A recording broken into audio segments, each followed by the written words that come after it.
नमस्कार दोस्तों, कैसे हैं आप सभी। उम्मीद करता हूं आप सभी ठीक होंगे। मैं आपका अपना दोस्त संजीव सिंह आज फिर लेकर आए हैं अपनी कक्षा नंबर 41 क्लास नंबर 41। चलिए दोस्तों, समय ना बर्बाद करते हुए अपनी कक्षा का पहला प्रश्न देखिए क्या पूछा गया है। कक्षा का पहला प्रश्न है प्रश्न संख्या 821, क्वेश्चन नंबर 821। देखिए क्या पूछ रहा है। What is the chemical formula of POP. इसने पूछा है बताइए पीओपी का रासायनिक सूत्र क्या है। आपके चार option, calcium sulphate, dihydrate, calcium sulphate, hemihydrate, HCHO या कैल्शियम ऑक्साइड। दोस्तों कल मैंने इससे संबंधित एक और प्रश्न पूछा था और कल इसका उत्तर भी बताया था। मैं देखता हूं आपकी आज कितनी मेमोरी शार्प है और आज इसका क्या उत्तर देते हैं आप। तो चलिए दोस्तों, मैं बता देता हूं आपका इसका उत्तर क्या है। पीओपी का आपका सही उत्तर होगा कैल्शियम सल्फेट हेमीहाइड्रेट। हेमी का मतलब होता है 0.5 का मतलब 1/2 हाफ H2O।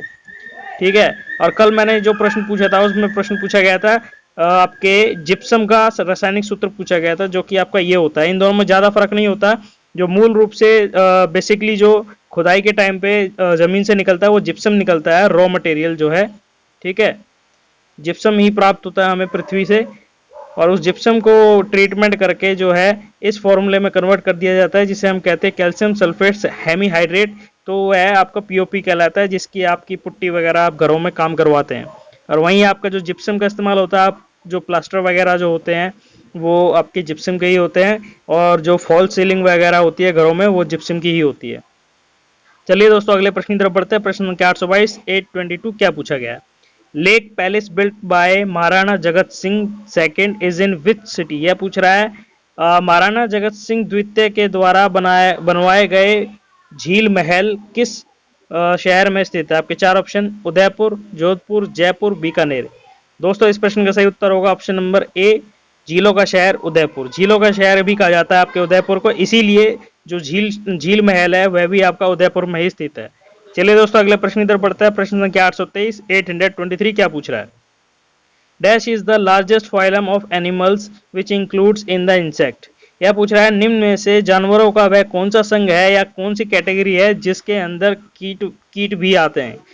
आपके चार ऑप्शन है, पोरीफेरा, एनेलिडा, मोलुस्का, आर्थ्रोपोडा। इस प्रश्न का सही उत्तर होगा option number D, arthropoda. Arthropoda वह समूह है जिसके अंदर आपके कीट वगैरह आते हैं और ये जो आर्थ्रोपोडा के जो होते हैं 2/3 जीव जो है पृथ्वी पर जितने भी हैं वो आर्थ्रोपोडा की कैटेगरी में आते हैं। और इनके जो है लगभग 4 से अधिक पैर होते हैं। छोटे छोटे कीट होते हैं, कीट होते हैं। इनके 4 पैर से अधिक होते हैं। इनके सिर पे 2 आंखें होती हैं और कईयों के 2 एंटीना भी होते हैं, जैसे चींटी के देखा हो आपने। तो चलिए दोस्तों अगले प्रश्न की तरफ बढ़ते हैं। प्रश्न संख्या 824 824 ये क्या पूछ रहा है।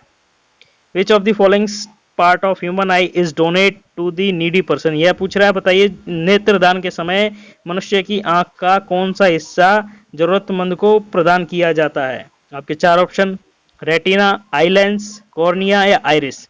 इस प्रश्न का सही उत्तर होगा ऑप्शन नंबर सी, कॉर्निया। दोस्तों जो हमारे नेत्र का सबसे महत्वपूर्ण भाग होता है जो किसी दूसरे को हम प्रोवाइड कर सकते हैं, प्रदान कर सकते हैं, जो नेत्रदान के समय में लिया जाता है, वो केवल और केवल आंख का जो ऊपरी हिस्सा जो होता है, पतली सी झिल्ली जो होती है आंख की, जो बाहरी जो झिल्ली सी होती है सफेद सी, केवल उसका ही प्रयोग किया जाता है नेत्रदान में। बाकी पूरी आंख का कोई इस्तेमाल नहीं होता उसमें। अगले प्रश्न की तरफ बढ़ता है। प्रश्न संख्या 825 825 ये क्या पूछ रहा है। Which of the following is a browser. यदि आप इंटरनेट वगैरह चलाते हैं, यूट्यूब वगैरह चलाते हैं या गूगल सर्च करते हैं, गूगल सर्च वगैरह जो भी करते हैं वो आपके इंटरनेट ब्राउजर कहलाते हैं। तो पूछ रहा है निम्न में से चार ऑप्शन में से कौन सा एक इंटरनेट ब्राउजर है। आपके चार ऑप्शन, सफारी, लिनक्स, विंडो या मैकोज। दोस्तों इसमें जो है 3 ऑप्शन जो है आपके वो एक तरह के ऑपरेटिंग सिस्टम है, जबकि आपका एक ऑप्शन जो है आपका इंटरनेट ब्राउजर है, जिसका सही उत्तर होगा ऑप्शन नंबर ए, सफारी। बाकी जो लिनक्स है आपका, विंडोज है और मैकोज है, ये तीनों आपके ऑपरेटिंग सिस्टम है। यदि आप कंप्यूटर वगैरह इस्तेमाल करते हैं तो उसमें आपने देखा होगा window XP, window 10, window 9, window 7 करके आता है माइक्रोसॉफ्ट का, जबकि लिनक्स भी आता है और आपका उबुंटू भी आता है और मैकोज भी है। ये सब आपके ऑपरेटिंग सिस्टम है। जबकि आपसे इंटरनेट ब्राउजर के बारे में कभी पूछता है तो आप जैसे UC ब्राउजर हो गया, गूगल ब्राउजर हो गया, क्रोम ब्राउजर हो गया, ठीक है, इस इंटरनेट ब्राउजर हो गया, ये सब जो है आपके, और ये सफारी, ये सब आपके इंटरनेट ब्राउजर के एग्जांपल्स हैं। अगले प्रश्न की तरफ बढ़ते हैं। प्रश्न संख्या 826 826 क्या पूछ रहा है। Who is known as the father of microbiology. यह पूछ रहा है निम्न में से कौन से आपके कीटाणु विज्ञान के जनक कहे जाते हैं। आपके चार option, Jonas Salk, Dmitri Mendeleev, Anton Leeuwenhoek, Joseph Priestley. दोस्तों इस प्रश्न का सही उत्तर होगा option number C, Anton Leeuwenhoek. Anton Leeuwenhoek एक आपके कीट विज्ञानी थे जिन्हें आप फादर ऑफ बैक्टीरिया भी कहते हैं, सॉरी फाउंडर ऑफ बैक्टीरिया भी कहते हैं, यानी कि जीवाणुओं के खोजकर्ता भी कहा जाता है इन्हें, एंटोन लीवेनहुक। आप कभी इसे कंफ्यूज मत होना, वो रॉबर्ट हुक से कंफ्यूज होने लगे, क्योंकि रॉबर्ट हुक ने जो है आपकी कोशिका सेल की खोज की थी। सेल जो हमारी जो सबसे फंडामेंटल यूनिट होती है, मूलभूत जो इकाई होती है जीवन की, सेल, उसकी खोज आपके रॉबर्ट हुक ने की थी। ये एंटोन लीवेनहुक है जिन्होंने आपके जीवाणुओं के जनक, खोजकर्ता भी कहा जाता है और माइक्रोबायोलॉजी के जनक भी कहे जाते हैं। अगले प्रश्न की तरफ बढ़ते हैं। प्रश्न संख्या 827 827 क्या पूछा है? Any current account deficit is of necessary finance by dash. यह पूछ रहा है किसी भी प्रकार का चालू खाते में जो घाटा होता है, चालू खाता आप समझते होंगे, यदि आप किसी कंपनी वगैरह में काम करते हैं, आपकी जो सैलरी जिस अकाउंट में आती है, सेविंग अकाउंट में आपको ब्याज मिलता है, और आपकी जो चालू खाते होते हैं, करंट अकाउंट जो होता है, उनमें आपको कोई ब्याज नहीं मिलता, ठीक है, उसमें आपका हर महीने सैलरी वगैरह आती है। इसी प्रकार से हमारे जो गवर्नमेंट है, हमारी गवर्नमेंट ऑफ इंडिया है, उसके भी अपने कई प्रकार के खाते होते हैं, उन्हीं में से एक खाता होता है इनका करंट अकाउंट। तो यह पूछ रहा है जो चालू खाते का घाटा होता है वह निम्न में से किसके द्वारा उसे उसकी पूर्ति की जाती है? आपके चार ऑप्शन है, बजट सरप्लस, बजट में जो बचा हुआ धन है, सरप्लस जो अधिक धन है उससे, या आरबीआई से कर्जा लेकर, लोन फ्रॉम आरबीआई, या नेट कैपिटल इनफ्लो यानी कि शुद्ध पूंजी प्रवाह, और ऑप्शन नंबर डी है आपका करेंसी डेप्रिसिएशन यानी कि अपनी मुद्रा की कीमत गिराकर। दोस्तों इस प्रश्न का सही उत्तर होगा ऑप्शन नंबर सी, शुद्ध पूंजी प्रवाह। इसकी हेल्प से जो है करंट अकाउंट डिफिसिट यानी कि चालू खाते का घाटा पूरा किया जाता है। अगले प्रश्न की तरफ बढ़ते हैं। प्रश्न संख्या 828 828 क्या पूछा गया है? Alberuni from Uzbekistan travel to India in which century. यह पूछ रहा है जो उज्बेकिस्तान का जो यात्री था अलबरूनी, वह भारत कौन सी शताब्दी में आया? आपके चार ऑप्शन 11वीं, 14वीं, 7वीं या 17वीं। इस प्रश्न का सही उत्तर होगा ऑप्शन नंबर ए, यह 11वीं शताब्दी में भारत आया, और सबसे ज्यादा इसकी जो किताब फेमस है तहकीक ए हिंद और किताब उल हिंद, ठीक है, ये एक ही किताब के नाम है, तहकीक ए हिंद और किताब उल हिंद, जिसमें इन्होंने भारत का वर्णन किया है, और सबसे पहला जो वर्णन मिलता है भारतीय इतिहास का वह उसी किताब से मिलता है, ठीक है। अगले प्रश्न की तरफ बढ़ता है। प्रश्न संख्या 829 829 क्या पूछा गया है? Which of the following planet has no satellites. यह पूछ रहा है बताइए निम्न में से कौन सा ग्रह है जिसका कोई उपग्रह नहीं है, या कह सकते हैं जिसका कोई चंद्रमा नहीं है। आपके चार ऑप्शन मरकरी, अर्थ, वीनस, सैटर्न यानी कि बुध, पृथ्वी, शुक्र या शनि। दोस्तों इस प्रश्न का सही उत्तर होगा ऑप्शन नंबर सी, वीनस यानी कि शुक्र जो ग्रह जो है एकमात्र ऐसा ग्रह है जिसका एक भी आपका चंद्रमा नहीं है जिस पर, और आपके शुक्र को जो है पृथ्वी की जुड़वा बहन भी कहा जाता है, और शाम का तारा, शाम का स्टार ऑफ इवनिंग स्टार भी कहा जाता है आपके शुक्र को, या नीला ग्रह जिसे बोलते हैं, इसको भी कह सकते हैं। अगले प्रश्न इधर बढ़ते हैं। प्रश्न संख्या 830 830 क्या पूछा गया है? Appointment of attorney general of India is done under which article of the Indian constitution. यह पूछ रहा है जो आपके एजीआई होते हैं यानी कि भारत के महान न्यायवादी जो होते हैं, उनकी नियुक्ति भारत के अनुसंधान के अनुसार किस अनुच्छेद के तहत की जाती है? दोबारा सुन लीजिए, वैसे इनकी जो नियुक्ति है भारत के राष्ट्रपति करते हैं, तो वो भारत के अनुसंधान के किस अनुच्छेद के तहत करते हैं? आपके चार ऑप्शन, अनुच्छेद 124, अनुच्छेद 148, अनुच्छेद 76, अनुच्छेद 300A। इस प्रश्न का सही उत्तर होगा ऑप्शन नंबर सी, अनुच्छेद 76। आर्टिकल 76 के तहत जो है भारत के राष्ट्रपति एजीआई की नियुक्ति करते हैं। जबकि आपसे कभी पूछ लिया जाए कि सीएजी, क्रम्प्टन ऑडिटर जनरल यानी कि भारत के महालेखा परीक्षक जो हैं, 148 के तहत उनकी नियुक्ति की जाती है। और जबकि आपसे पूछ लिया जाए सर्वोच्च न्यायालय के जो जज होते हैं, सुप्रीम कोर्ट के जजेस की अपॉइंटमेंट कौन से आर्टिकल के तहत होती है, तो वो आर्टिकल नंबर 124 के तहत होती है। अगले प्रश्न की तरफ बढ़ते हैं। प्रश्न संख्या 831 831 क्या पूछ रहा है? Which of the following city is known as the second world's heritage city of India. यह पूछ रहा है निम्न में से कौन सा शहर है जो भारत का दूसरा राष्ट्रीय धरोहर शहर बन चुका है, जिसे विश्व का यूएन यानी कि राष्ट्रीय संघ के द्वारा इसे भारत का तो यह दूसरा शहर होगा, और इसको जो है विश्व राष्ट्रीय धरोहर शहर के नाम से टाइटल दे दिया गया है, भारत का दूसरा शहर है। बताइए आपके चार ऑप्शन, अहमदाबाद, पुणे, जयपुर, आगरा। इस प्रश्न का सही उत्तर होगा ऑप्शन नंबर सी, जयपुर। इसे वर्ष 2000 हाल ही में वर्ष 2019 में जो है भारत का दूसरा शहर भारत का दूसरा वर्ल्ड हेरिटेज शहर इसे घोषित किया गया है, जबकि पहला अगर पूछ लिया जाए तो वह आपका अहमदाबाद है। वर्ष 2017 में इसे वर्ल्ड हेरिटेज सिटी के नाम से घोषित किया गया था। अगले प्रश्न की तरफ बढ़ते हैं। प्रश्न संख्या 832 832 क्या पूछा है? French Guiana is located in which continent? दोस्तों ये फ्रेंच गुयाना बहुत ही महत्वपूर्ण आपका कंट्री है, जो कि आपका साउथ अमेरिका में स्थित है। ठीक है, दक्षिण अमेरिका के अंदर स्थित। सॉरी, मैंने आपको इसका उत्तर बता दिया। वैसे प्रश्न यही था, प्रश्न पूछा गया था फ्रेंच गुयाना जो है वह निम्न में से कौन से महाद्वीप में स्थित है? आपके चार option, north America, south America, Africa या एशिया।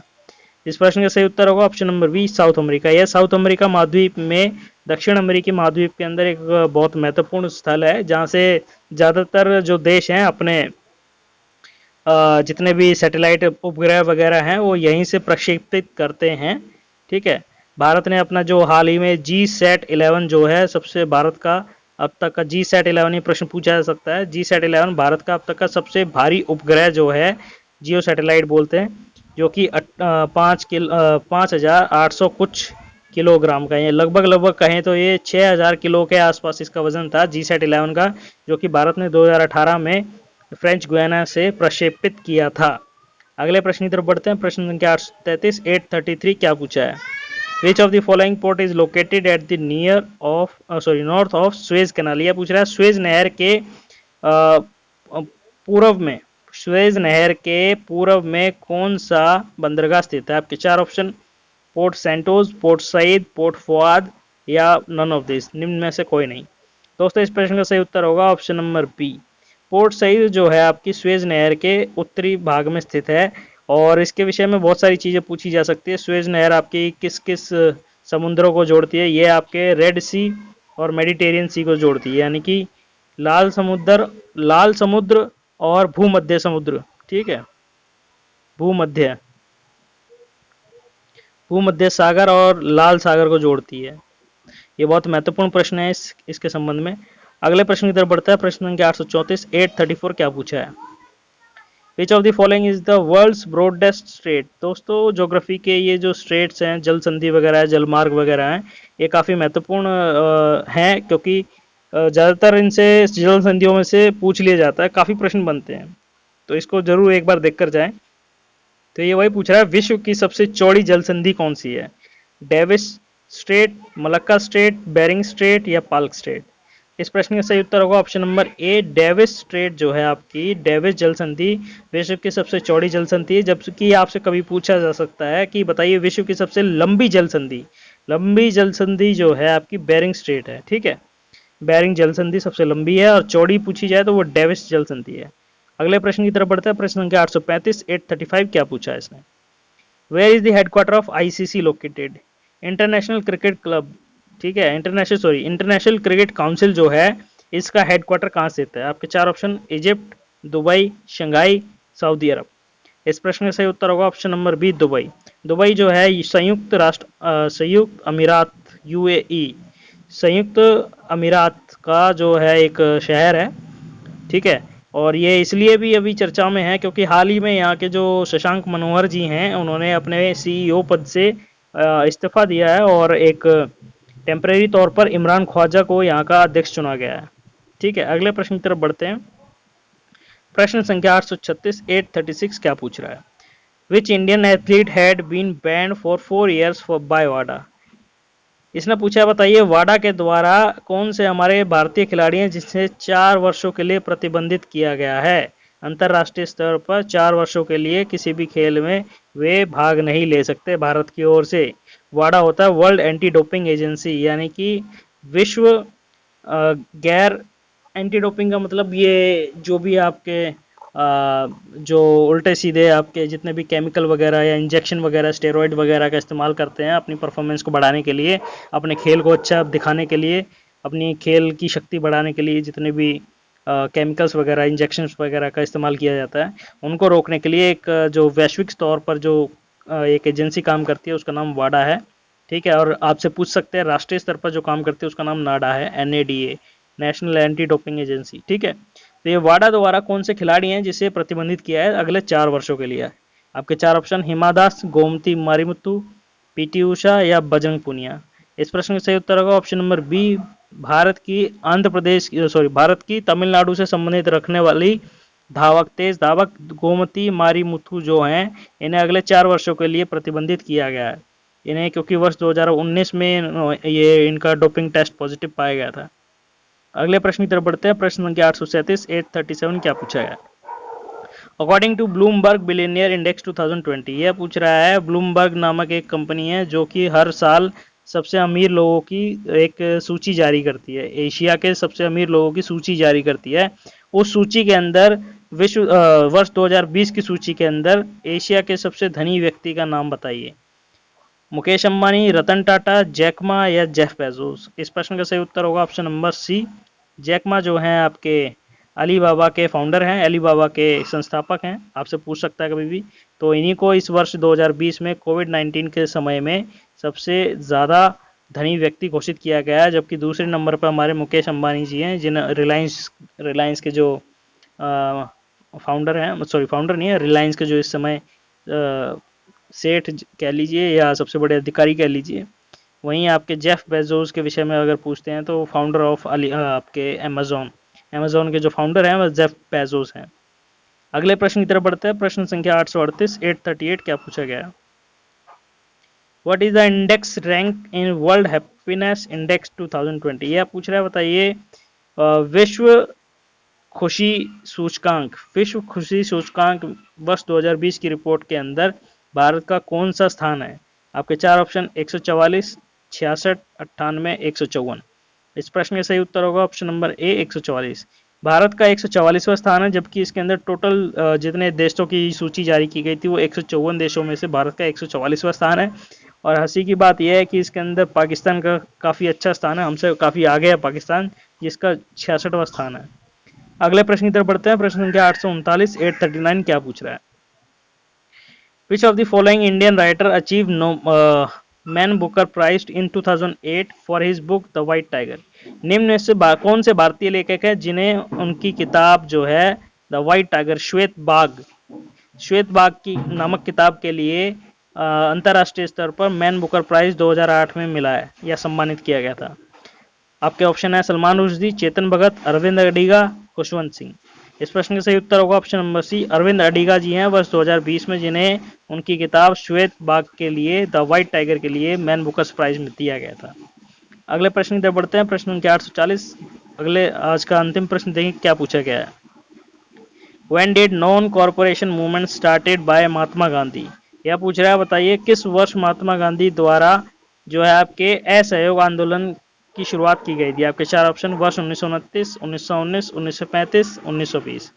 इस प्रश्न का सही उत्तर होगा वर्ष 1920 में महात्मा गांधी जी ने असहयोग आंदोलन की शुरुआत की थी, जो कि आपका वर्ष 1919 में जलियांवाला हत्याकांड होने के बाद उससे निराश होकर आपकी जो ब्रिटिश सरकार है, अंग्रेजी सरकार से बदला लेने के लिए उनको असहयोग करना चालू कर दिया था। सिविल डिसोबीडेंस भी कहते हैं इसे, ठीक है। लेकिन ये वर्ष 1922 में इन्हें वापस लेना पड़ा। 2 साल बाद ही इन्हें यह जो आंदोलन है वापस लेना पड़ा, कारण क्योंकि चोरी चोरा का कांड हो गया था। उसमें वहाँ के स्थानीय लोगों ने वहाँ की चौकी में जाकर आग लगा दी, जो कि आपका वायलेंस, हिंसा का रूप ले लिया। इस वजह से इन्हें महात्मा गांधी जी को इस आंदोलन को वापस लेना पड़ा। चलिए दोस्तों, उम्मीद करता हूँ आपको ये कक्षा पसंद आई होगी। यदि आज का सेशन आपको पसंद आया है तो प्लीज़ इस वीडियो को लाइक कीजिए, अपने दोस्तों के साथ शेयर कीजिए, और अपने इस वीडियो को हमारे चैनल के माध्यम से पहली बार देख रहे हैं तो हमारे चैनल को सब्सक्राइब कीजिए, साथ में दिखने वाले घंटी के बेल आइकन को दबाना ना भूलें। चलिए दोस्तों, आप सभी लोगों का बहुत बहुत धन्यवाद। जय हिंद, जय भारत, धन्यवाद, वंदे मातरम।